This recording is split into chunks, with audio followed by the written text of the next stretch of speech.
সীমান্তের কাছাকাছি জায়গাগুলো আপনার একদম চোখের সামনে প্রত্যক্ষ করছেন কিভাবে জামাতিদের উত্থান হচ্ছে, বর্ডার ফেন্সিং করতে দেওয়া যাচ্ছে না। স্যার, আমার প্রশ্ন হচ্ছে, হঠাৎ করে অপরিচিত লোকেরা এসে সীমান্তের কাছে ফাঁকা মাঠ, ফাঁকা জমি, সেগুলো নাকি ডাবল ট্রিপল দামে কিনতে চাইছে।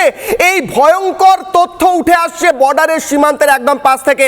এটা আমাদের দেশের সার্বভৌমত্বের উপর আঘাত আসতে চলেছে কি? আপনারা জানেন যে আমরা বর্ডারে মানুষজন বর্ডারে বসবাস করি, আমরা কি জ্বালায় আছি সেটা আমরা ভালো করে জানি।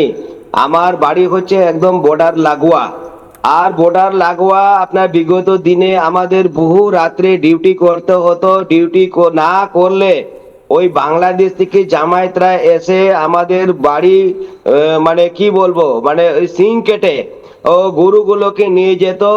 বিভিন্ন রকম যে দেওয়াল বাড়ি ভেঙে তারা কিন্তু ঢুকে তারা লুটপাট করে নিয়ে যেত। কিন্তু আমাদের তখন সেই সময় এত অত্যাচার চলেছিল, সেই অত্যাচার ভয়ঙ্কর অত্যাচার চলছিল। আর এই ভয়ঙ্কর অত্যাচার এখন আমাদের মোদী সরকার আসার পর এত বিএসএফ কে দেওয়া হলো, কিভাবে জামায়াতদেরকে আটকানো যাবে।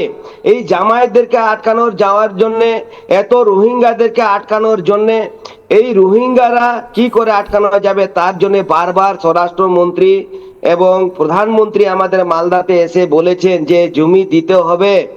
কিন্তু সেখানে বারবার স্বরাষ্ট্রমন্ত্রী বলার পরও রাজ্য সরকার কোনো হেলদোল করেনি।